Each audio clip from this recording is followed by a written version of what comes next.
Let's set the scene.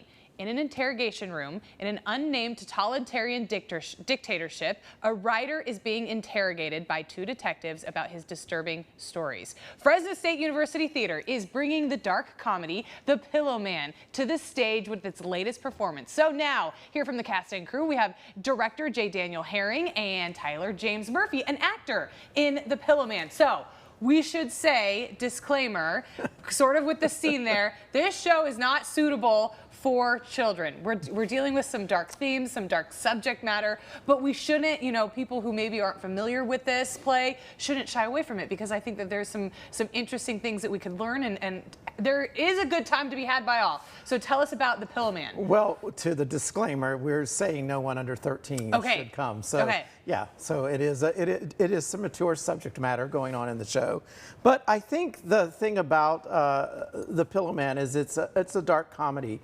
And dark comedies really consist of dealing with a serious subject matter, but adding comic elements or comic timing or a comic style to the show, in which you leave thinking, hey, wait a minute, why did I laugh at that? Yeah. That's really serious, and why did I laugh at that? But that's also, I think, Martin McDonagh, who's the playwright. Right. That's his style, and you will know Martin McDonagh if you've ever seen 3 Billboards Outside Ebbing, Missouri. Yes. That's one of his films, and then he was just recently nominated for the Banshees of Inisherin, which is his most recent film. So he always writes a little bit like real crime drama kind of thing, with a bit of comedy and laughs thrown in to make you go away and think about, what'd you just laugh at?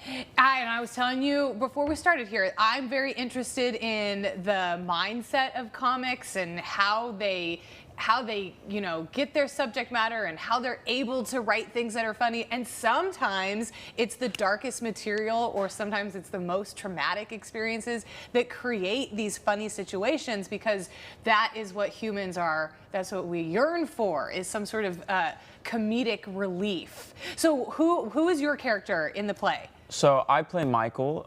He is the brother of Katerian, who is the writer. Okay. And essentially, he is intellectually delayed. Right. And because of that, he just doesn't really get a lot. Okay. And so there's a lot of misunderstandings or miscommunications that tend to revolve around him. So yes, I could understand that. I could see how, if you are not mature enough to understand that this is a very delicate topic, but we're making light of it, and we're finding comedy in this situation, it might not hit right. It might not fall right if you are not in the right sort of audience that they're looking for. So when is the play? Where is it? How do we see it? Well, we open this Friday on the Fresno State campus in the John Wright Theater, which is in the Speech Arts building. Yes. And then we will have 8 performances. We'll skip next Monday. We always are dark on Mondays. But we'll have 8 performances and then close, I believe that's Saturday the 13th. Did I get the right date? You did, actually. Yeah, the 5th through the 13th, dark on Mondays. This is the season finale for you guys. It is the season finale, yes, it is. This is a kind of a cool one to go out on, because I think we all need to prepare ourselves when we see a performance like this. What is the style? So we're seeing some pictures here. Are there many sets in this play? Because I know it takes place in an interrogation room. Is it sort of like in the same place? I don't want to reveal too much, because there is a surprise area of the set in which the reenactments of these murder stories that this writer has been writing. And the reason he's being interrogated is because these murders, like his stories, have been happening in the community.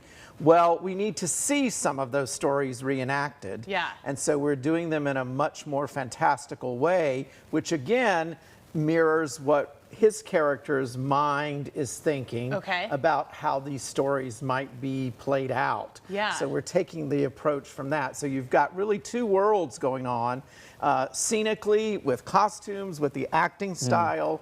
You've got a very realistic world like you would see on NCIS, and then you've got a fantastical world like you might see with Tim Burton films like Alice in Wonderland or Coraline, if anybody is familiar with those stories. So you would see both of these worlds happening during the course of the show. Interesting. Yeah, sometimes you can sort of get a feel for what a show might be like if you look at the opening credits, or if you look at the flyer and the poster here. So that kind of gives us a little peek at what we might see.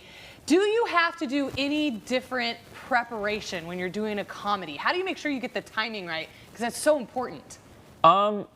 Partly it's just like you find the rhythm of it. Right. And luckily, I always, especially with McDonagh, I equate it to like a more Irish, because he's an English-Irish playwright, and their like intonation and sort of like rhythm that they do things is bop, bop, bop, bop. And so it's a lot easier if you can find that rhythm, and then you find like where you're moving quickly and then you just stop, and that's the funny bit. And so, yeah, it's very much finding timing is comedy. Well, I'm looking forward to it.